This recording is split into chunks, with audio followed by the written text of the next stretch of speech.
지난 4월 25일 애리조나주 유마 시험장에서 이것의 첫 시험 발사가 이루어졌습니다.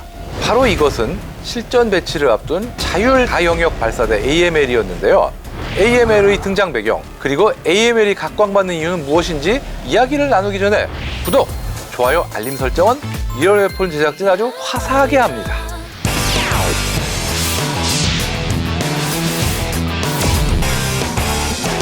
AML은 어토노머스 멀티 도메인 런처, 즉 자율 다영역 발사대란 뜻으로 무인 주행 및 무인 운용이 가능한 자율 플랫폼을 가리키는데, 거기에 다양한 탄약을 운용할 수 있기 때문에 다영역이다 이렇게 불리는 것 같습니다.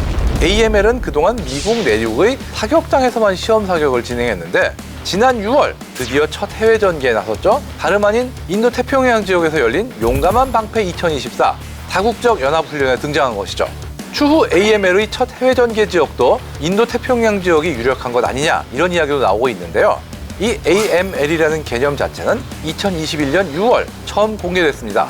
바야흐로 2021년 4월 대만을 사이에 두고 미중 갈등이 격화되자 미군은 항공모함과 강습 상륙함을 중국 근해에 바짝 붙여 항행의 자유 작전을 펼쳤거든요. 그러자 이전까지 대만 상공에서 활보하던 중국군의 정찰기와 전투기, 폭격기 등이 미국 항공모함이 있는 중에는 더 이상 대만의 방공특별구역을 침범하지 않았죠. 하지만 언제까지고 눈치만 볼 수 없던 중국, 러시아와 손잡고 미국에 대응하기 위한 극초음속 대한미사일 개발에 나섰습니다. 그런데 이렇게 되면 미국 입장에서는 더 이상 항모를 이용한 압박이 통하지 않기 때문에 새로운 방안을 모색해야 했는데요. 그로부터 얼마 뒤 미군은 2분 남짓의 영상을 세계에 공개했습니다. 항공모함의 접근을 위협하는 적의 순양함과 미사일 발사대를 공격하기 위해 미군 수송기가 AML을 싣고 적진 근처 비상활주로로 향하는 장면이었습니다. 이는 컴퓨터 그래픽으로 제작된 가상의 AML 작전 영상이었으나 미군의 새로운 작전 개념을 알리기엔 충분했습니다. 즉 AML은 가상적의 함정과 방어체계를 상대하기 위해 만들어진 체계 중 하나로, 아주 간단히 말하자면 무인화된 하이마스인 셈이죠. 그렇다면 AML을 무인화한 이유가 있을까요? 아무래도 적은 인원으로 많은 플랫폼을 운용해서 가상적에 대한 억제 능력을 높이기 위함이고요. 동시에 운용 비용력이 적은 만큼 군수 지원이나 이동 등에 대한 토요가 줄어들기 때문에 신속 전개에 더 도움이 된다, 이런 측면도 있을 겁니다. 또 한편으로는 운용 병력의 위험을 최소화하려는 노력으로도 보이고요. 현대는 미사일 외에 운용 플랫폼 자체도 타겟이 될 확률이 높은데요. 이때 플랫폼이 설령 타격을 입더라도 운용 병력이 그 직접적인 피해는 입지 않도록 하는 거죠. 그래서 천무나 하이마스와 같은 다연장 로켓 발사되지만 사람이 탑승하지 않은 거고요. 원격 조종으로 사격 지역까지 이동해서 미사일을 발사하는 그런 방식입니다. AML의 차대는 하이마스의 차대로 쓰이는 트럭인 FMTV를 개조한 것인데요. 뒤에 실린 발사대도 하이마스의 발사 포드를 얹을 수 있는 그런 규격이기 때문에 하이마스가 운용하는 각종 탄약을 그대로 운용할 수 있다는 게 특징입니다. 이 AML에서 가장 주목받는 것은 바로 PRSM, 일명 프리즘이라고 불리는 신형 탄도미사일인데요. 정밀 타격 미사일이라는 뜻의 프리시전 스트라이크 미슬의 약자죠. 미 육군이 기존에 사용하던 MGM-140 에이테킴스를 대체하기 위해 개발된 그런 미사일입니다. 기존 에이테킴스보다 크기는 더 소형이고요. 원래 하이마스나 AML에는 크기의 제약 때문에 에이테킴스는 딱 한 발밖에 실을 수가 없는데, 프리즘은 2발을 실을 수 있고요. 크기는 작아졌지만 사거리는 오히려 500km로 늘어났습니다. 사실 이 500km조차 원래 미국이 가입했던 중거리 탄도미사일 제한 조약 때문에 맞춰서 만들었던 거거든요. 지금은 근데 미국이 조약에서 탈퇴한 상황이지 않습니까? 때문에 장기적으로는 램제트 기술들을 적용해서 억제됐던 사거리를 최대 1000km까지 연장하는 것도 가능할 것으로 예상됩니다.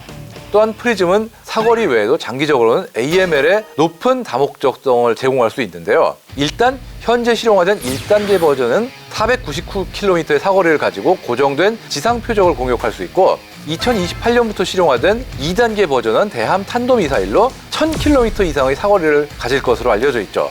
대함 탄도미사일인 만큼 움직이는 배도 공격할 수 있는 다영역 탐색기를 사용할 것으로 보이고요. 예정대로면 3단계에서는 탄도 폭발력이나 관통력 등의 위력 증대에 초점을 맞춘 개량이 이루어질 예정이고, 4단계에서는 사거리를 연장하는 데 힘을 쏟을 것으로 알려졌습니다. 더불어 AML은 아니지만 해병대 역시 로그파이어스라는 무인 대한미사일 발사 차량을 도입하고 있는데요. 원격 조종 지상 원정 사격 체계의 약자인 로그파이어스는 미군의 신형 전술 차량인 JLTV를 개조한 무인 차량으로 2발의 NSM 대한미사일을 탑재할 수 있다고 하는데요. 미 해병대는 이 차량을 이용해 태평양 일대의 도서지대에 진출해서 적 해상 전력에 대한 타격전을 수행하려고 하고 있고요. NSM 미사일은 속도가 느린 암속 순항 미사일이긴 하지만 스텔스인데다 복잡한 비행 경로를 선택해서 비행할 수 있기 때문에 요격이 결코 쉽지 않습니다. 타거리는 250km로 프리즘에 비해서 많이 짧지만 대신 JLTV 정도의 비교적 작은 플랫폼에도 충분히 탑재되기 때문에 대형 헬리콥터나 틸트 로터기 등에 의한 신속 전개에 용이할 것으로 보여집니다. 어쨌든 항공모함이 더 이상 현대전에서 만능 옵션이 될 수 없다고 판단하기 때문에 미 육군과 해병대 모두 원거리 전력 투사에 대해서 고민하고 노력을 기울이는 중이거든요. 훗날 인도태평양 지역에서 중국과 대결할 수 있기 때문에 이런 고민은 더욱 깊어질 것으로 생각이 되고요. AML이 과연 미래전에서 핵심 체계로 활약할지 아니면 또 다른 원거리 전력 투사 능력을 개발하는 발판에 머물지 그 진행 양상은 관심을 갖고 지켜봐야 할 것 같습니다.